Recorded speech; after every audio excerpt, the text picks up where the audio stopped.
I know that I'm a little bit late with this whole PlayStation 5 Pro thing.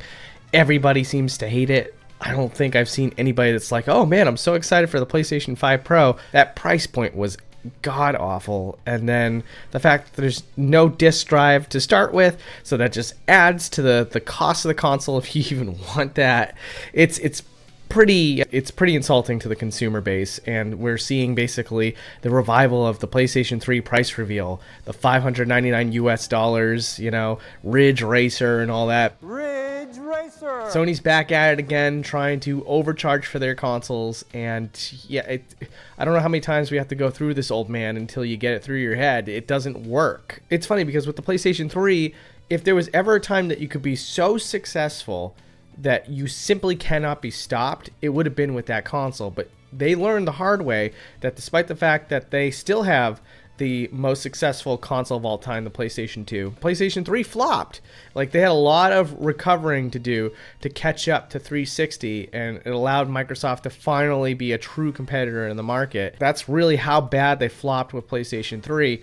Now with PlayStation 5 Pro, it's just doing it all over again. For whatever reason, myself included, we all bought into the hype that the PlayStation 5 was going to be truly next gen. We need to have this console because next gen games are going to come out.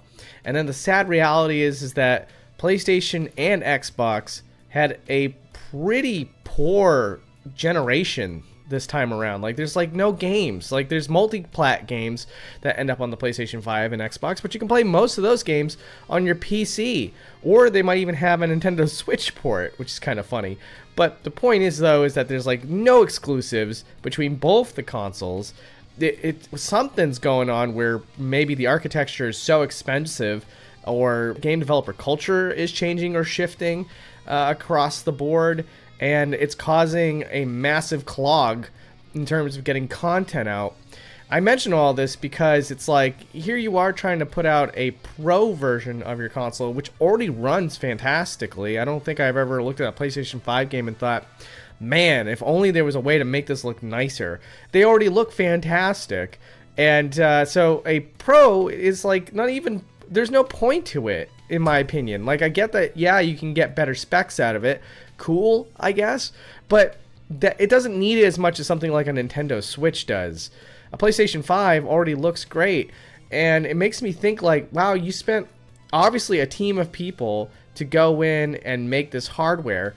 That's resources you could have put towards a game studio to actually put out a PlayStation 5 exclusive game. And yeah, instead we got this thing instead, where it's getting memed to hell. Nobody wants to buy this thing. It really is supposed to come down to the hardest of hardcore gaming nerds that are going to want to buy this version of the console, because most normal people are just going to buy the regular PlayStation 5 if they haven't already.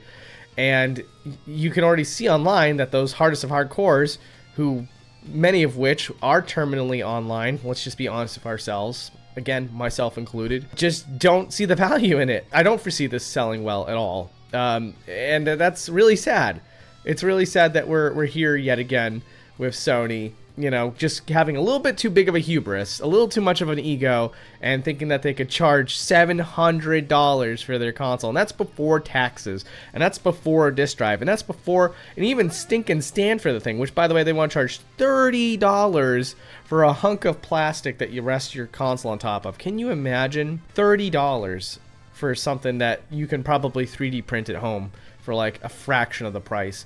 Absolutely disgusting. That's like Apple prices of just price gouging their fans. I think it's terrible. The silver lining is that we're definitely seeing gamers kind of uniformly not taking to this, and I'm honestly happy to see that. Sorry to say, multi-billion-dollar corporation taking a hit for making bad decisions. I'll be a little bit honest, I'm kind of happy to see it. Sometimes you just gotta knock these guys down a couple pegs, because it's like, seriously, like, you need pro-consumer choices made throughout the game industry, most of which, paramount of which, like I said, is more games, more exclusive games. Like, you need to be putting your budgets not into stuff like Concord. I did not make a video about that, my god, but like, you have a giant well of IP that could easily have been brought back and made sequels for, or remakes of, or anything else, and you chose to do this instead. And again, it's just a really really sad time to be a PlayStation 5 owner like myself. It's just like, wow, what am I supposed to play on this thing that I can't already play on my PlayStation 4? You know, that's definitely my takeaway from this generation. Something's got to change, because like it's definitely really depressing on the PlayStation 5, Xbox side of things. PC and Nintendo Switch, killing it, dude. Like, there's constantly things I need to play on those consoles. So thankfully I'm not completely deprived of games to play this generation. In fact, it's quite the opposite. I have a backlog that I'm trying to work through, but don't get it twisted. There's nothing on my PlayStation 5 backlog that I feel like I need to get to at any point, except for maybe finally pick up that new Astro Bot game. That one does look pretty fantastic. So as far as like a good exclusive goes, there we go, we got one. I'm actually kind of excited for a colorful 3D platformer that also has a whole bunch of references to other IP. Wow, Sony, maybe you should do more with this crossover gimmick instead of just dressing up robots in stuff like Street Fighter characters and stuff. Why don't you do something even more tangible with this giant reach you have with these other third-party companies? I'd love to see it. Those are my tangents on the PlayStation 5. Again, I like Sony. I kind of need to make that clear. I probably sound like a massive Sony hater, but like I said in this video, I own a PlayStation 5. I've owned all the PlayStation consoles, and when they put some good stuff out, I am right there to admit it, that like Sony's got it. You know, they definitely did. PlayStation 4 was a fantastic console. I actually did end up liking PlayStation 3 towards the end of its lifespan. And PlayStation 2 is, of course, godly. So, like, I am definitely not a hater, just not a blind fanboy. And I don't even think the fanboys are really kind of, like, taking to this announcement with the PlayStation 5 Pro. I think that they kind of are waking up to the fact that, like, dude, $700 is a lot of money. And in this economy, like, come on, you can't do that. Anyways, thanks so much for watching the video. I might do more PlayStation videos in the future. And if you know, appreciate more PlayStation content, let me know. I know that I have some heavy biases here, but I always like to see what you guys are interested in listening to. All right, guys, take care.